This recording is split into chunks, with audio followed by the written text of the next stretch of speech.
Trial रोकने की आपने दरख्वास्त की थी, वो भी नहीं हुआ। आपने कहा कि जो केस है ये दूसरी अदालत में दूसरे जज के पास ट्रांसफर कर दिया जाए, ये भी नहीं हुआ। अलबत्ता ये कहा है कि दोबारा सेशन कोर्ट ये फैसला करे कि क्या ये केस काबिल समाअत है या नहीं। आप मुतमईन हैं जो फैसले अब तक आए हैं? देखिए, आपने सही फरमाया है, बट जहाँ तक इत्मीनान का ताल्लुक है ये तो हमारा ज़रूर है। इस वक्त दो केसेस हमने दो ऑर्डर हमने चैलेंज कर लिए थे ट्रायल कोर्ट के। एक ये था जो 8 जुलाई को रिमांड से बाद इस अदालत ने फैसला कर दिया, और दूसरा वो था जो 5 मई को फैसला कर लिया था। पहला वाला जो ऑर्डर था वो ऑथराइजेशन से रिलेटेड था और लिमिटेशन से रिलेटेड था, और जो दूसरा केस था वो इस कोर्ट के ज्यूरिसडिक्शन से रिलेटेड था कि क्या ये कर सकते हैं कि ट्रायल से प्रोसीड कर सकता है कि नहीं।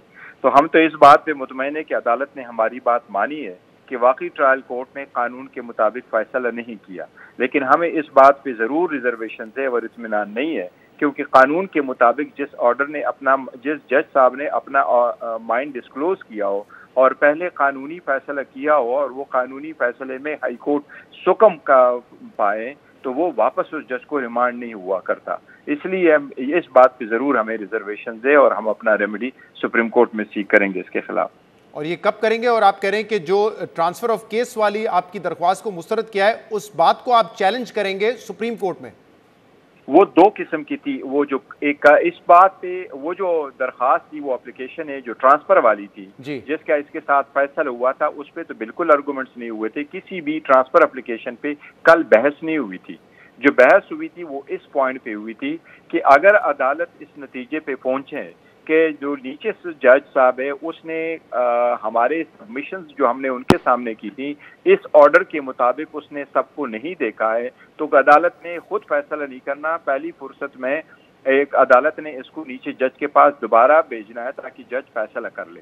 अगर अदालत इसको वापस रिमांड कर दी थी तो सुप्रीम कोर्ट के जजमेंट्स के मुताबिक वो उस जज के पास नहीं जाता जिस जज ने फैसला किया है। तो ट्रांसफर की एप्लीकेशन पे तो सिरे से बहस नहीं हुई थी। लेकिन आज जो फैसला इस्लामाबाद हाई कोर्ट का आया है उसमें ये कहा गया है कि जो आप लोगों ने एक मुद्दा बनाने की कोशिश की कि जज जानिबदार हैं, उन्होंने तो उसको रिजेक्ट किया। उन्होंने कहा है कि अगर तेजी से फैसले आ रहे हैं, आप लोगों ने ये आर्ग्यूमेंट दिया तेजी से फैसले आना है, तेजी से समाअत करना, इसका मतलब ये नहीं है कि जज बायस है। ये भी कहा गया कि अगर फैसले आपको लगता है कि गलत हैं तो वो भी जज का बायस नहीं शो करते हैं। और ये भी कहा कि जो फेसबुक के पोस्ट वाला मामला है वो तो बादियों नज़र में गलत ही है, ऑथेंटिक नहीं है, वो जाली पोस्ट है बादियों नज़र में, जिसकी तहकीकात फर्दर की जा सकती है। तो जो बायस वाला आर्ग्यूमेंट था आपका कि ये हुमायूं दिलावर साहब हमारे खिलाफ हैं, जानिबदार हैं, वो तो रिजेक्ट हो गया आज। हाँ, आपकी बात ठीक है, वो रिजेक्ट हो गया, पर हम ये समझते हैं कि नहीं, इस पे आज भी सुप्रीम कोर्ट के सामने भी जब केस हो रहा था उस वक्त भी ये जिक्र किया था, और ये इलेक्शन कमीशन के वकील साहब ने भी एडमिट कर दिया तो सुप्रीम कोर्ट के सामने कि हमारी इन जो एप्लीकेशन है इस पे मेरिट पे बहस नहीं हुई है। बहस सिर्फ इस बात पे हुई थी कि क्या वापस मैटर को रिमांड किया जाए या हाई कोर्ट खुद सुने। अगर आज हाई कोर्ट ये फैसला करता कि मैंने रिमांड नहीं करना, तो फिर कल से या मंडे से हमने अपने सारे केसेस पे मेरिट पे बहस करनी थी, लेकिन अदालत ने समझा कि वापस भेजा, तो वो बात आपकी ठीक है, अदालत ने ये बात नहीं मानी, पर हमारी रिजर्वेशन ऐसे ही कि अदालत को ऐसा फैसला नहीं करना चाहिए था। अभी तो हाई कोर्ट ने इन एप्लीकेशन पे हमें सुना ही नहीं था, और अभी हाई कोर्ट के सामने शहजाद को हमारी जो पिटीशन है इस वक्त पेंडिंग है, वो 3 पिटीशन है अभी भी पेंडिंग है हाई कोर्ट के सामने। एक वो पिटीशन है जिसमें हमारा राइट नीचे से खत्म हो गया था कि आप गवाह नहीं लेके आ सकते। दूसरी पिटीशन हमारी उससे रिलेटेड जो इलेक्शन कमीशन का पहले नंबर गवाह था उसको क्रॉस करने के लिए हमने कहा था कि इलेक्शन कमीशन की प्रोसीडिंग का रिकॉर्ड मंगवाया जाए ताकि हम जो इलेक्शन कमीशन के गवाह उन पे क्रॉस कर सके।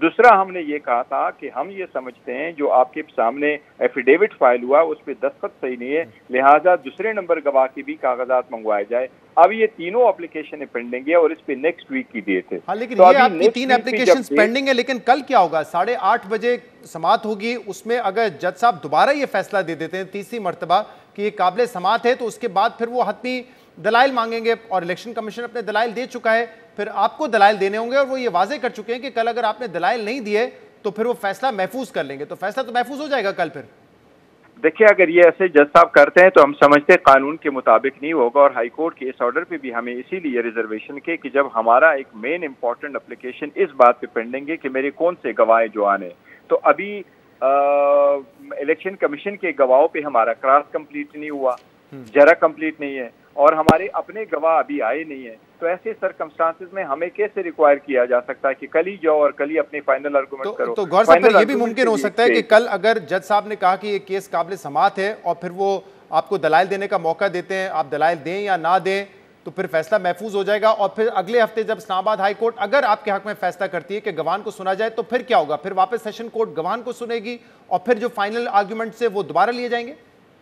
ये ऐसा ही होता है, यस, हमेशा ऐसा ही रहता है, लेकिन ये मुनासिब नहीं होता कि अदालत है ना पीस मील में फैसले करे, एक एप्लीकेशन पे फिर दूसरे एप्लीकेशन है। इसलिए मुनासिब यही होता है कि अदालत अपनी कार्रवाई रोक लेता वक्त ये कि ये भी दरखास्त फैसला हो जाए और नीचे आ जाए क्या मेरे गवाह आ सकते हैं कि नहीं। तो पहले उनके गवाहों पे हमारा झरा कंप्लीट हो, उसके बाद हमारे गवाह हमारे हक में आ जाए, फिर अदालत के सामने उनका एविडेंस और हमारा एविडेंस मौजूद होगा। दोनों पार्टी अपने कानून के मुताबिक बहस करेगी और अदालत शवाहिद की बुनियाद पे जो फैसला मुनासिब। मैं जरा केस की मेरिट के हवाले से भी बात करना चाह रहा हूँ, लेकिन कल अगर ये केस काबिल समाअत करार देती है अदालत, तो फिर आप अपने फाइनल आर्ग्यूमेंट्स देंगे या नहीं देंगे?